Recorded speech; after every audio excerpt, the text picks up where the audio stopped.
Your Denver Broncos just get hit with a barrage of great news, and like the dog who finally caught the card they'd been barking at for a year and a half, I truly don't even know what to do anymore, because for a year and a half, we have been banging the table, asking the national media to finally show us respect, and now the preponderance of evidence is on our side. I have got 15 national outlets here, all calling the Denver Broncos the best defense in football, and if that actually rings true, I'm breaking down what does that really mean. We looked at the past 5 years of top defenses in the league. What does that play out for us in this schedule and a deep playoff run? If you're new to the channel, we're almost 26,000 subscribers deep, which blows my mind, and it really does help me out. If you like the Broncos, if you would like and subscribe, truly, this is just amazing to read and feels incredible and makes me even more hyped than before. We're going to start going through here. So this first one is the NFL Network, and they're just raving about especially just how good this defensive unit is at each and every level. So it starts off with saying that we have the best pass rush tandem in the league with Nick Bonito, Jonathan Cooper, both who are not even close to what their ceilings can be. We heard Vance Joseph come out and say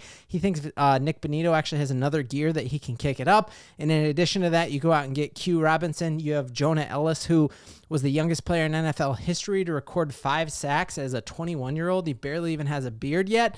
And then on top of that, you're not even talking about the best player on defense on this team, obviously in Pat Surtain, that our interior pass rush is wild with obviously John Franklin Meyer and Zach Allen. And so this NFL Network reporter via The Heavy comes out and says, hey, this is going to be the best defense in the league. It gets even better than that as we're looking here at Sportstronaut, and they have pretty accurate ratings if you take a look at how they've ranked different teams throughout the years. And they say, hey, there's no close second here because this team was a top 3 defense last year. Oh, yeah. And then they got the best corner in the draft, whose name was not Travis Hunter, who is incredibly versatile. Oh, yeah, and they did that last year without an inside linebacker, with Singleton blowing his ACL early in the season, and they replaced him with all-pro 91 grade PFF Dre Greenlaw. Oh, and the other questionable mark on that top 3 defense was PJ Locke, and they replaced him with an all-pro Super Bowl contender, Talanoa Hufanga. So it goes through and says, hey, man, the Denver Broncos are the best, and there's truly not a close second. So that's exciting. You have so many former players come out and just gush about this team. Devin McCourty obviously played for the Patriots for a long time, and he thinks on paper, if they stay healthy, and that's a big if, but even if we don't, we have so much depth when it comes to that final 53 that it's like, we lost our inside linebacker last year and still did that. So, if we lose him again and then we're going back, we're just wildly in great shape. So, Devin McCourty says that. We see here, this is sportsillustrated.com saying, hey, you got the best player on defense in the entire game. And then on top of that, you got all the guys that we talked about. And so he said, this should be on paper the best. Another place coming out saying the Broncos should be the best. Then you have, from a fantasy standpoint, you want fantasy defenses that don't let a lot of scores against them. And that's going to be your Denver Broncos. And so you have sportsillustrated.com came out and gave its rankings and said, hey, when I'm making my picks, the Broncos should be your number 1 pick on defense. And then if not, the Super Bowl champions who hit Patrick Mahomes 9 times and never blitz more than 4 people. And then the Ravens, the Steelers. You absolutely love to see this. Then Yahoo, which is what my fantasy league is in, came out and said the exact same thing. Hey, when I'm drafting fantasy defenses, you got to pick the Denver Broncos at number 1. And then you have Bleacher Report coming out and saying, hey, after the draft, who is the best defense in the league? And you got your boy Pat Surtain on the front of that saying it is the Broncos, and there really is no close second. I could go on and on. We're already at 4 minutes. So we're going to jump into why does this matter? Because the preponderance of evidence is on our side. Even the Raiders creator who I do stuff with, Graf, even the Chargers guy and the Kansas City guys, they all are conceding that point to us, that we are the best defense in the AFC West. In the entire AFC, we are the best defense. So what does that mean? We know that defense wins championships, but let's really dive into it. The past 5 seasons, we're going to take a look at a couple themes here.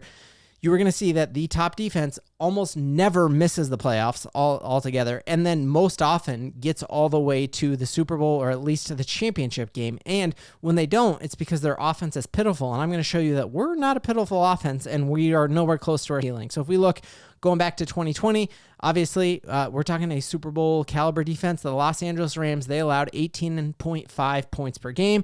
And then if you go all the way to a top 5, so as long as the Broncos are top 5 is the argument I'm making here, we are a deep playoff team, because the number 1 team in 2020 was the Rams with 18.5 games, and the number 5 Colts at 20.5. We go to the 2022 season. Again, we're talking Super Bowl caliber team. This was the low when it comes to points per game over the past 5 seasons, 16.3. Could the Denver Broncos get to that mark? If we're holding teams in that 16, 17, 18 range, we are going to win 13 or 14 games. And I'm going to make that argument with some data behind it in just a second here. But you look, San Francisco, 16.3 points per game, playing against a pretty beat-up division at that point. And then even going to the Jets, 19 points a game. So I think that is the high water mark of these Denver Broncos, is that if we hold teams under 20 points a game, we will not lose those games. And I'll show you why here in a second. And then 2023, you look at Baltimore Ravens making a deep run. Then Lamar kind of did what he does in the playoffs most of the time and didn't win, but 16.5. And then the Bills at 17.8. And then last year, you had the top 2 being the Chargers, who made, whose quarterback is kind of on the hot seat. We're going to break that down tomorrow. And they had 17.7 points a game, and then they don't win in the playoffs, and it's hard to win in the playoffs when your quarterback throws 4 interceptions. Who has as many? Justin Herbert has as many playoff wins as Bo Nix, but we know that's changing this year because Bo is going to get his first. We know Justin Herbert's not him, and he's not going to get one this year. Then you had the Philadelphia Eagles, who went on to win the Super Bowl. Then you had the Steelers at 18, and then the Broncos right behind that, really tied with the Steelers at 18.4 points per game. So if the Broncos are holding teams under 20, what does that mean? Well, what it means is really good, because last year with a rookie quarterback, without a running back who ran for over 100 yards, without a tight end, rookie quarterback Bo Nix not only threw for the second most touchdowns of any rookie in NFL history, he had the 6th most touchdowns in the entire NFL. He threw more touchdowns than Patrick Mahomes, more touchdowns than Justin Herbert. Like, he had a great year, and that was a rookie, and he has continuity. And even as a rookie, without those pieces, he averaged 25 points a game. So truly, if all those people are right, and we're not going to we're going to be the number 1 next year. You were saying the Broncos are going to be holding teams to 18 points a game. And even last year, with massive holes on this team, we scored 25 points a game. And so if that is truly the case, that we are the best defense in the league, and we have massive steps forward to take for Bo Nix, like, you got to just be crazy, crazy excited. Taking a look at last year, how did we get to that averaging 25 points a game? Bo Nix fell short of it in his first game here against the Seattle Seahawks, a brand new team. We didn't know how to kind of scheme up against a brand new coach there. So he was falling short of that. And then the Pittsburgh game, the 6 points.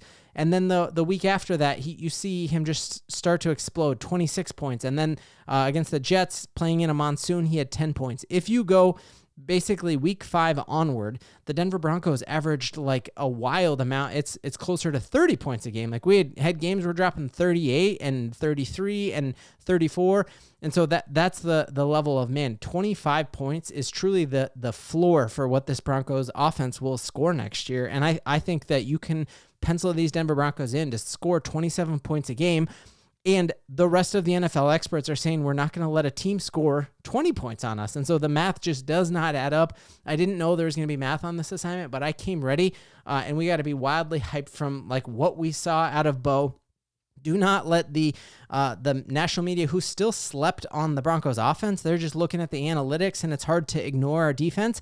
It's easy to sleep on Bo Nix because everyone is still going off of their narrative last year. We did not have a ton of primetime games, but people who actually know ball know that it is going to be a wild season for these Denver Broncos. We look at even his probably worst game that he played, right? His first game here, you just see him do stuff that we haven't seen a Broncos quarterback be able to do, like, since Jay Cutler. Like, even Peyton Manning did not have the ability to be mobile with his legs like this. And the fact of the matter is that, like, if Bo Nix is the quarterback we think he is, he doesn't even actually have to be that good. Like, the best Broncos defense I've ever seen was the no-fly zone.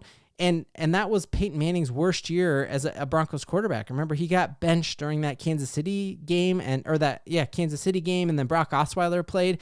So when your defense is truly that good, you can win a Super Bowl with like Trent Dilfer level talent. And we know, I don't think Bo Nix probably is ever going to hit the ceiling of Peyton Manning, like prime Peyton Manning breaking NFL records. But I think Bo Nix last year played better than Peyton Manning his last year. And that's probably a wildly scorching hot take.